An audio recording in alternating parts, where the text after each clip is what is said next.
Seigneur, que ta grâce, seule ta grâce. Nous voulons instaurer un état de droit. Et dans un état de droit, il y a une justice indépendante. Ce n'est pas à l'individu Félix Tshisekedi de commencer à faire justice.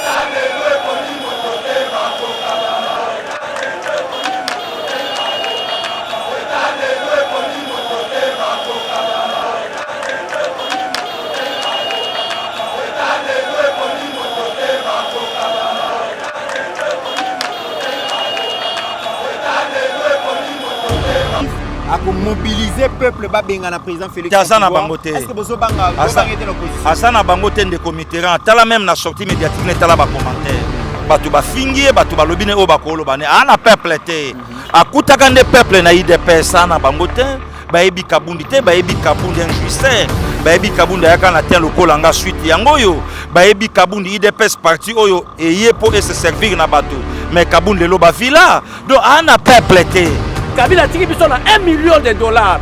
Félix Tshisekedi a longoli biso de 1 million de dollars à 4 milliards de dollars comme taux de à 16 milliards. Merci beaucoup mon frère. Donc tu monopoliser ma kamboute, tu yebi pe ka kuta na bobi e ko banda ko bima contre. Je ne m'attendais pas que Jean-Marc Kabunda ko akol bemisa babiloko abimisi. Abimisi. Et puis première fois ngana zai ko ndimate que Jean-Marc Kabunda akolo ba Félix Tshisekedi azoli ko préparer glissement. Donc makambo oya bimisi eza lokola za déjà na plan moko o azaki kolinga ko sala coup contre Fachi. Glissement 2 ans. Je vous dis, abanda ko préparer coup. Comment tu préparer glissement aussi longtemps Fachi azali ko bunda tongo pourquoi 1 2 ans frappé na coronavirus.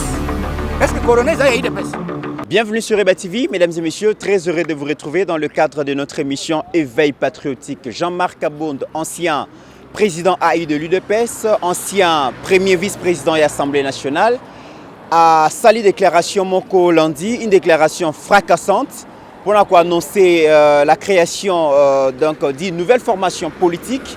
Et puis il a donné son orientation à Kotibongo na opposition contre le président Félix. Dans la déclaration, il y a conclusion que le bilan et le président Félix est largement négatif. Et à mobiliser le peuple congolais, chasser le président Félix dans le pouvoir parce qu'au regard il y a mégestion, au regard il y a incompétence notoire, au regard il y a jouisseur au sommet de l'État, la stage au sommet de l'État et Sengeli Bongo Benga le président Félix n'a pouvoir. Les réactions n'ont pas tardé. Premier bataillon, il y a communication, il y a président de la République. Bandimi ko répondre na ba question na biso par rapport ya propos ya sortie médiatique ya Jean-Marc Abound comme vous le constatez dans un plateau té na bongo libanda et mesdames et messieurs ba communicateur nyonso makasi boyebi bazali awa bandimi ko répondre na question na biso toko benga bongo le coordonnateur ya collectif ya ba défenseur ba institution aya bongo ko yebisa biso d'abord déclaration basali ezali sur nini et puis ko répondre na ba question na biso.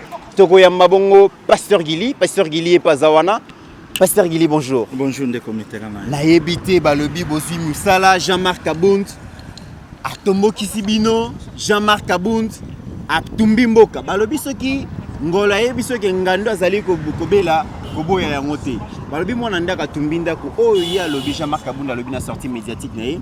Pasteur Gili ezaka kalikambo ba opposant balobaka. Oui. Est-ce que tu as coupé sa crédibilité dans la déclaration de Jean-Marc Abound? Non, même pas. Même pas des comités. Puisque Eloko Jean-Marc Angalo il fallait présenter dans le parti. Et puis il fallait affixer opinion na révocation au IDPS comme parti où il y a dirigé au Bassalier. Mais au sentir que non sortie médiatique à Jean-Marc Abound et ça tentait na un moko comme pas possible. Donc il y a Rosakanate. Mais Jean-Marc Kaye Koloba Kaka Makambo est né au Martin Fayoulou à Lobaka. Au cardinal Ambongo à Lobaka. A parlé na mamba ba jouisseur, a parlé na makambo belé mais le loso otali makambo nyo so Jean-Marc Abound lobi. Eza epana yemoko. Mais Jean-Marc Abound a géré parti ndengeni. Jean-Marc Kabound va voir où il a joué. Na 3 ans, il a fait président de la République. A joué en comment? Il y a 7 villas, Pasteur Guili. Dis-moi un peu. Azotonga bastade, azotonga école, Dis-moi un peu. A joué en comment? Les lots à la vie, il y a des combattants. Les lots à la vie, il y a des communicateurs. Et l'okonini, oyo président, il y a parti à Salina Bango. Et l'autre, donc, Azana est vraiment le loco côté, il y a Koye Bissabatou. Donc, des commits, moi, ton frère, personnellement, n'a devoir. Mon côté, na loba qui a lobby na plateau, il y a Eba TV, yo témoin. C'est quelqu'un où il y a Benganga à l'obita ba ofinganga par rapport à niveau intellectuel nanga répondre batouana na osalabo na osalabo. À Salangote. Donc, les lotanga ont parlé pour na peuple. Bon, bah, bisoto a peuple était. Donc, voilà des comités, il fallait quand même tout recadrer, tout yebisaye, tout talisaye.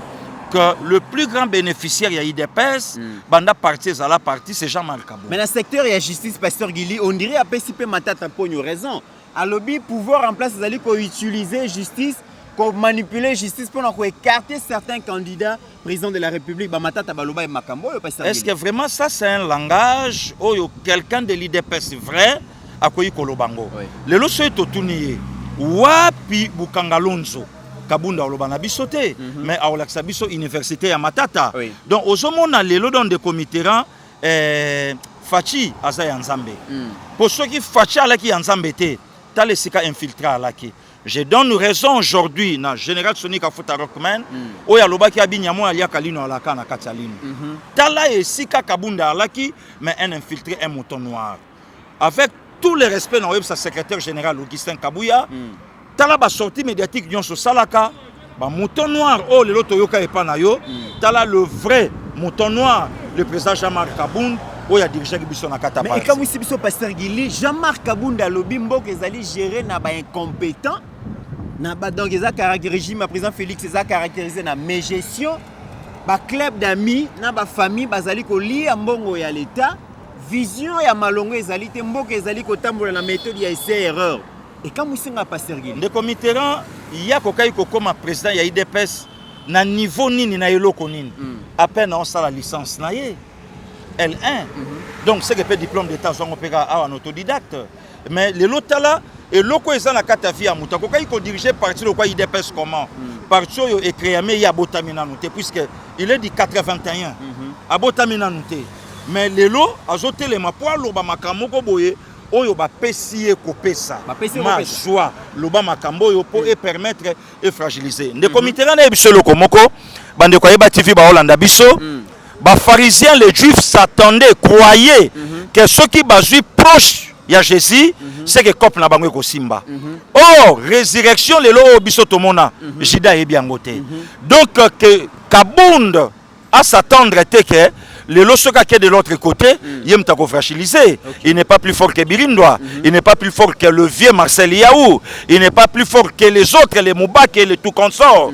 Ayebake, Papa Wana a consacré partie na la vérité. Mais parce que Jean-Marc Kabound a lobby que, étant donné que le bilan est largement négatif, à mobiliser le peuple babenga na président Félix. Est-ce que vous avez l'opposition? Azana bangote de comité tala même na sortie médiatique ne tala ba commentaire.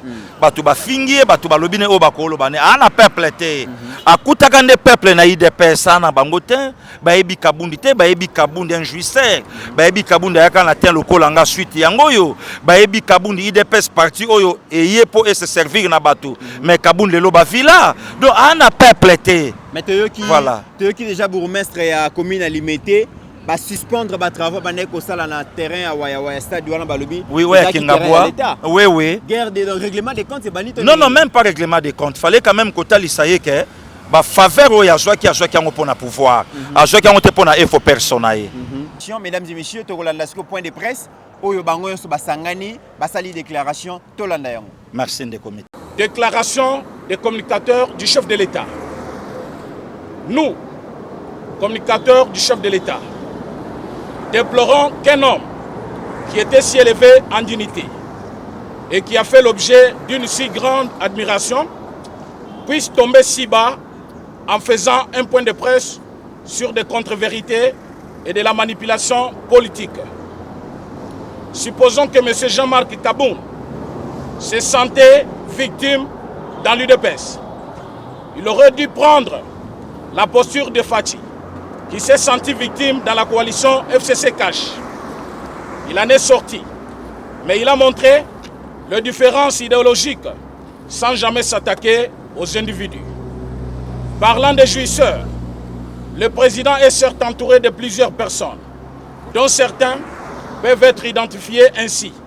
Mais est-ce là la philosophie opératoire de Fachi? Comparant par exemple la résidence de Fachi et de Jean-Marc Kaboun, qui vit dans la jouissance, Jean-Marc peut-il nous dire quand et comment a-t-il accumulé une telle fortune? N'est-il pas justement l'un des membres de l'entourage du président qui sont des jouisseurs? Héritier idéologique de Papa Étienne, Jean-Marc Kaboun a trouvé le président Félix dans les combats aux côtés de son père. Qui connaît mieux les combats de Papa Étienne? État de droit, social. Qui négociait les compositions du gouvernement pour les comptes de la majorité? Prenait-il compétence ou le plus mieux offrant ainsi au président qui lui faisait confiance de gouvernement faible? Qui a négocié dans le sens de ne pas avoir un informateur? Cela a coûté 2 ans au président de la République. Fachi incompétent, budget de 3 milliards à 11 milliards. L'armée résiste à l'Est et Kagame est démasqué. Pas 10 km de route. Kasumbalesa, Mokambo à Sakanya, 150 km. Le recette en os, premier semestre 2022, déjà plus de 5 milliards de recettes réalisées. Plus de 4 milliards de réserves de change à la Banque centrale. Mamayemo en pleine réhabilitation. Gratuité de l'enseignement. Plus de 4 millions d'élèves. Liberté d'expression. Lutte contre la corruption. Amélioration présidentielle en construction. Amélioration des conditions de vie des militaires. Kanchach, réhabilité. Palais présidentiel en construction. La diplomatie agissante du président. Le retour de la RDC dans les concerts des nations. Tricherie électorale, parce que le président conçoit une stratégie pour gagner la majorité. C'est une question de stratégie politique. Jean-Marc Kaboun, président en 2023, et Bandi Ndengeni.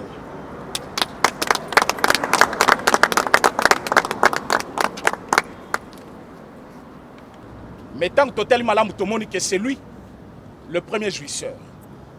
Parce que à Kokiko expliqué Bissoté, dans moins de 3 ans, fortune azana yango lelo et uti wapi. Ba villa boni atongi, bandaku boni atongi, mbongwana azwango wapi. Qu'on traitait ce gouvernement d'incompétents, ce régime de compétents, alors que tozongis 4 millions d'enfants na kelas, alors qu'une différence est entre bana cité na bana ville et si là. Retour de notre pays, la République démocratique du Congo, sur les concerts des États. Partout dans le monde, basé sur le Congo, l'élo, on ne peut pas composer sans la RDC. Parce que tous les solutions dans ma Kambébélé. Tant que tous les recettes, tous n'a plus de 5 milliards de réserves de change l'élo. Nous sommes ezali bokasia gouvernement. Tant que la construction est banzela. Alors même pas 10 km, ezali lukuta monen. Parce que nous sommes allés jusqu'à 150 km, bitumés d'ailleurs. Ce qui montre que Azali Moutua lukuta monen. Alors, tant que Azali Kota la sortie médiatique, le plus ingrat c'est lui. Il a manqué l'occasion de cette ère. Je donne l'occasion à mes confrères de s'exprimer par rapport au bilan et au chef de l'État. Moi, je croyais qu'il fallait représenter d'abord parti nayo et il fallait le cause.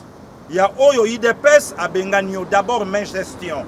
Commençant par Yomoko et une ingratitude Oyo Salami n'a pas. Il y a Jean-Marc Kaboun, Oyo Bapesaye et Bonga, Oyo Salah jamais n'a qu'à stati à parti, le président AI de l'IDPS. Au coquille jamais constitué parti. Là, je pense directement à mon frère Gilles Moniere et Siko Yazali, tous ensemble un esprit, même dans le combat.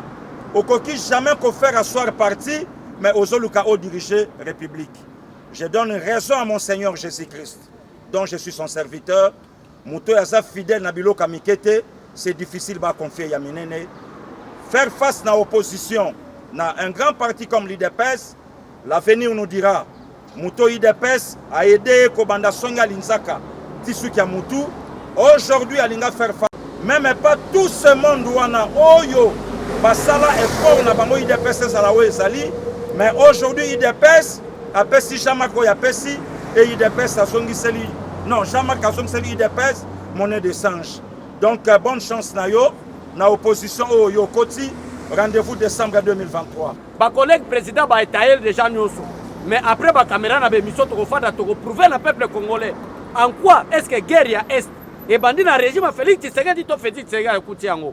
Mais tant Félix Tshisekedi a commis ba résolution ni nazui to ya pourcentage ya mortalité ezalaki par rapport à insécurité est depuis le régime ya Kabila pendant 18 ans na 4 ans seulement au pouvoir ya Félix Tshisekedi binomo boyebi bilan na déclaration ya Cordon René alobi awa binomo bomoni réserve d'échange Kabila tiki biso na 1 million de dollars Félix Tshisekedi a longoli biso de 1 million de dollars à 4 milliards de dollars comme taux de à 5 milliards. Merci beaucoup mon frère. Donc tu as monopolisé ma kamboute, tu as bien que coûté na bobi et kobanda kobima contre.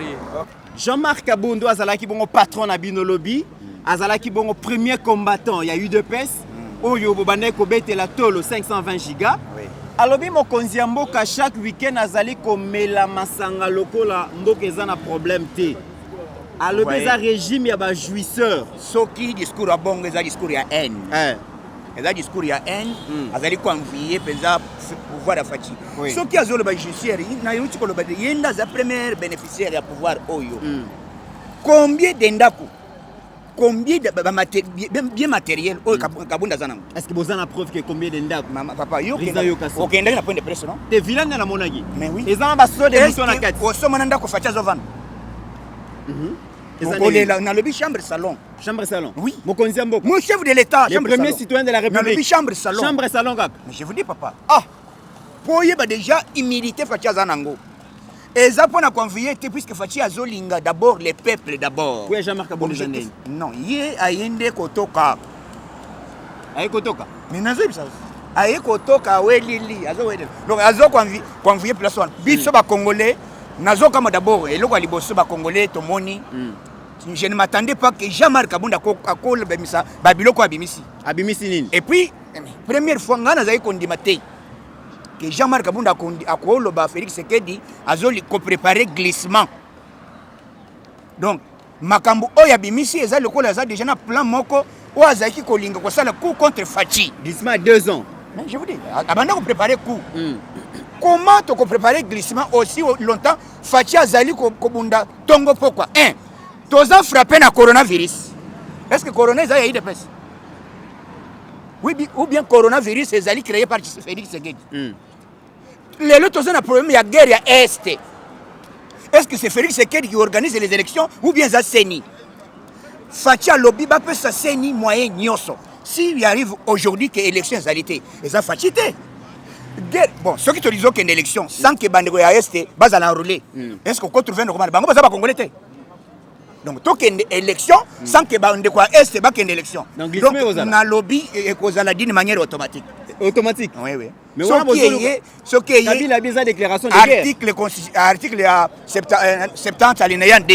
Et le président de la République reste en fonction jusqu'à l'installation des nouveaux chefs d'État élus. Et ça, bilo que la mère mène à Beno et Bessesso. Non, ce n'est pas nous, papa. Bisous, c'est la constitution. Donc, il faut respecter la constitution. Donc, Ozola Kabila na Kabund qui glissement kozala. Papa. Chadar a bien sa déclaration de guerre. Élection, Chadar a la guerre.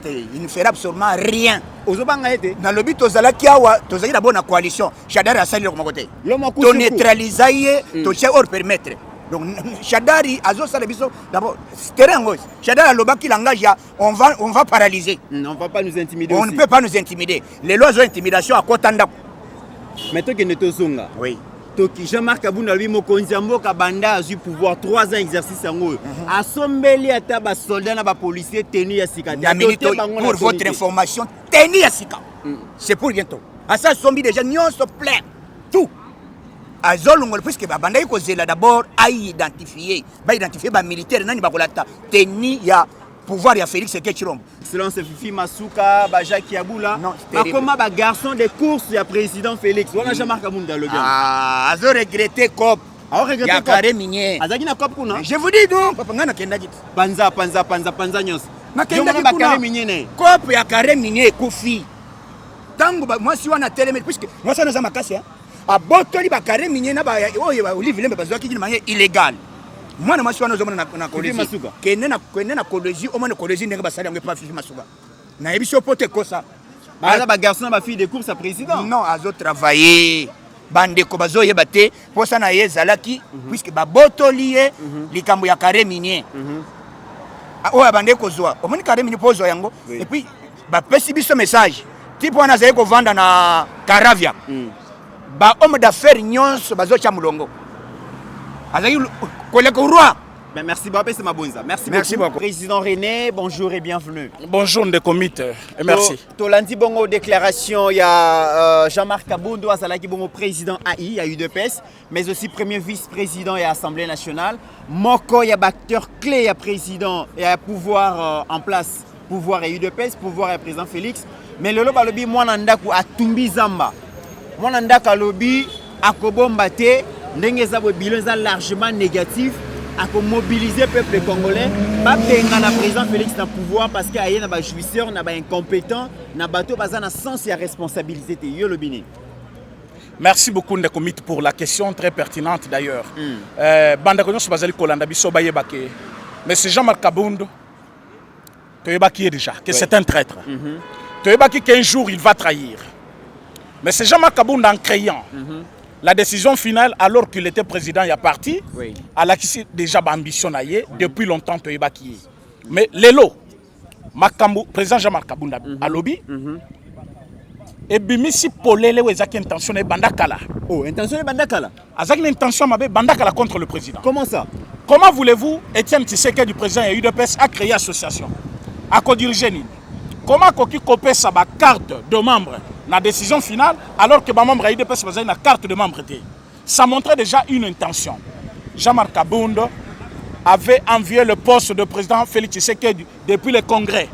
Il a une intention à Kobima, président et parti, mettant à Monakike, et équipé ambition à président Félix Tshisekedi, c'est comme ça qu'il avait désisté. Alors, Tango, le président Félix Tshisekedi, président de la République, le monsieur n'avait pas voulu. Il faut qu'on le dise aujourd'hui clairement. Monsieur Azaki toujours une ambition un jour à commencer à être candidat président, soit à renverser le président Félix Tshisekedi. Mais que la gloire soit rendue à l'Éternel notre Dieu, parce qu'à dévoiler Bissot en avance, c'est lui qui pouvait parfois aller jusqu'à exterminer notre président. Mais le régime est un régime jouisseur, président René. Il un régime incompétent. Le plus grand jouisseur de ces régimes, c'est M. Jean-Marc Kabunda. Dans moins de 2 ans, il avait déjà construit plus de 4 villas. Dans moins de 3 ans, il était devenu déjà un millionnaire. À Koki Kopé sa leçon à la République. Est-ce que Zobangi Sabi noté dans l'opposition? Moi, Nandaka Longwe, moi, Nandaka, il y a Pamba Tazalaki au cœur, il y a pouvoir. Ayebi Basekele, il y a palais. Est-ce que Zobanga qu'il est là affronter dans les prochaines élections? Est-ce que Moutoua Zaleki a déjà opposition à Katia régime? Parce que dans Katia speech, il y a à lobby, il contestait le chef de l'État à 9 sur 10. Donc 9 sur 10, ça veut dire déjà que le chef de l'État n'a pas de décision. Donc il nous faisait déjà l'opposition à l'interne. Que Dieu soit loué parce qu'à lobby, il y a un polele et que c'est un traître de moins auprès de Fachi. Parce que déjà dans le discours, quand quelqu'un dit Nazalaki qui s'oppose à chef de l'État à 9 sur 10. Est-ce que la décision est surprise par chef de l'État Zaki Mabe? Est-ce que n'était-il pas collaborateur et chef de l'État? Ça montre déjà une mauvaise ambition du monsieur contre le chef de l'État. Mais qu'est-ce qui est plus grave chez nous? Comment on a que Moutou Bisoto Lokoti, to salier Moutou, to bokolier lelo abimi na place publique, mbango ya zanango lelo. Na UDPS, il n'y a pas quelqu'un qui a la même fortune que M. Jean-Marc Kabunda. Très bien. Je vous dis tout l'UDPS. Merci. Moutou Mokota a le même moyen que M. Jean-Marc Kabunda. Merci, président René. Merci, Toyokio. Mesdames et messieurs, Moutou Yemi Balé Togozo Bongo, président Gustave. Il n'y a pas qu'on répondre à la question par rapport à sortie médiatique, il y a Jean-Marc Kabunda, président Gustave, qui est déjà là, pour répondre à la question Nabiso. Président Gustave, bonjour et bienvenue. Merci beaucoup, mon Namboka. Bonjour. Bonjour, Nabandegonyo, Sobazali, Kolanda Biso. Ogoyo Simba micro. Merci beaucoup. Balobi Jean-Marc Kabundu azalaki bongo président AI UDPS, azalaki bongo vice-président Assemblée nationale, premier vice-président Assemblée nationale, moko ya bana ndako ayebi ndako bien. Oyo ye muku tabetaka tolo ke bisonné to sali ke UDPS au pouvoir parce que c'est le secrétaire général, le dernier secrétaire général o amemi UDPS na pouvoir. Alobi régime na ya président Félix, ils a caractérisé une incompétence notoire, na mégestion. Bato baza au sommet de l'État, baza ba jouisseur, ba stagiaire, bazoye ko la misala, vision claire et égalité. Mboke za gérer na méthode ya essai erreur. Bino bolobini. Bon, peut-être Azaline de commis le belaye parce que Atikalara jamais causé la députée. C'est la première fois d'autres députés, ils ont la carte UDPS et aussi dans le régime de Félix Antoine Tshisekedi. Atikalara jamais travaillé dans le bureau et l'Assemblée nationale. Je ne sais pas s'il a travaillé dans l'une des administrations dans le cadre de pays Nabiso, mais du moins, dans le Félix Tshisekedi, il a eu le temps de travailler. Donc, ce qui a lobby que Zali, régime Moko peut-être. Yaba apprenti, c'est lui peut-être qui serait le premier apprenti. Et moi je pense que Bamoussou Soana Baza ba apprenti Bazali qu'on travaille parce que le chef de l'État Félix Antoine Tshisekedi a déjà travaillé dans Kati, il y a UDPS et en dehors il y a l'UDPS, il a travaillé dans plusieurs domaines aussi, dans plusieurs entreprises. Mais le bilan est largement négatif bilan et pour ezali mobiliser le peuple ba benga na président Félix. Non, bilan est largement négatif. Il faut à Bongisa Malobanaye. Avant de na profondeur na lingi batuba comprendre que nous ne sommes pas contre Jean-Marc Kabunda ndenge asali parti politique, nous ne sommes pas contre. D'ailleurs, tous allons féliciter ndenge asali parti parce que ça prouve réellement qu'il y a la démocratie dans notre pays et le chef de l'État doit tirer Moutou à la parti politique. Nous ne sommes pas contre Jean-Marc Kabunda qui a la pointe de presse, ce n'est que normal. Mais nous sommes contre fausseté oya bimisi na katia munokonaye et naba je dirais parole insensée oya bimisi na katia point de presse na oye à Salaki. Le chef de l'État, son régime n'est pas caractérisé par l'incompétence. Boyebi lelo bisika tozuelaki mboka na biso na bisika o tozali kokende na yango. Ngana lingaki Jean-Marc Kabunda a spécifié incompétence ya chef de l'État ezali na niveau nini. Ngana yebi incompétence ya chef de l'État ezali kaka na niveau moko. Il n'a jamais été dictature. C'est ça son incompétence. Il n'a jamais été dictateur plutôt. C'est ça son incompétence. Il est démocrate. Il n'embrasse pas la dictature. Nesika faiblesse na ezali komona na oja. Il a été chassé comme premier vice-président à l'Assemblée nationale. Batouba Boyaki, Azonga. Mais c'est le chef de l'État dans le Baki qui non, Bozongi, c'est parce qu'il aimait beaucoup. Mais malheureusement, Jean-Marc Kabunda a décevé Abisso. C'est lui le premier jouisseur parce que Fortune Nyonso Oyazana Yango pour chiter, Fortune Nyonso Oyazana Yango Lelo, Azui Yango Kaka Tangu To Komi na pouvoir et Tanguye a commis premier vice-président et Assemblée nationale. Merci Zonga Nassima, il était comment? Merci président Gustave, merci beaucoup. Alors Toza Bongo na président Eric, na président Toumba. Bango pe barope sabiso Eric Nagissé pardon, bango pe barope sabiso point de vue na bango. Na habité le président Eric, président JC, les lobo nazomona bino bokomi agité. Pourquoi il y a sortie médiatique? Jean-Marc Kabunda, merci mon amboka. Tozali agité parce que tozali ndé posé. Moutou azalaki agité ezali yé. Parce que un bon politicien afin d'Arakimia, c'est-à-dire il devait prendre son temps. Pe ayeko bima à la kisitina. Oya bimel oyo ba bengane la ki aye ko présenter parti na ye a présenter projet à société na ye voilà un homme politique il y a bimi bala moko na attaque contre le chef de l'État mais yango e ka musibiso ndebiso tina to tout na ye nini ngungi nini esuye pamba kaka boy bilan oyo nyonso ye alobi na chef de l'État pas gérer un chef de l'État. Alors, le bilan est largement négatif. Mais pour mobiliser les Congolais, en 2023. Moutou a sa responsabilité à négocier FCC cash et alliés. Il a mal négocié le pouvoir. A comment tu dis que tu prenais l'état de droit?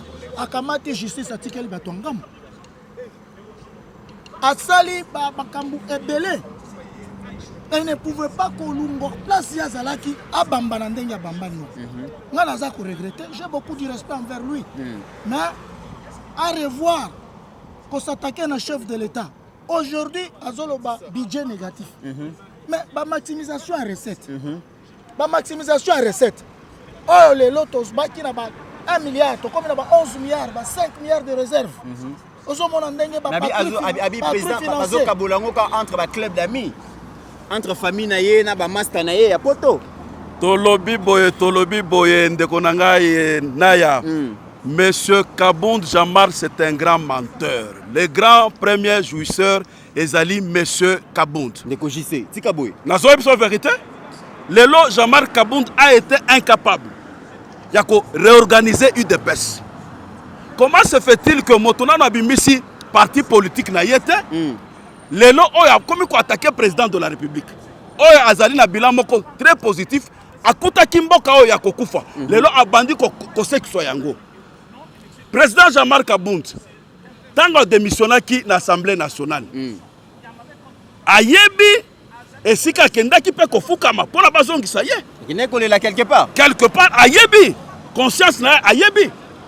Bilan ya chef de l'État est largement positif. Ba réserve de change plus de 5 milliards de dollars na réserve de change na banque centrale. Premier semestre année oyo. Ba recette réalisée na ba régie financière plus de 5 milliards de dollars. Onziambo kana na ba voyage na belé azo réussir pour convaincre Atamboka Morote ba soutenir RDC na guerre ya Est. Tolobi boye ndekonaya.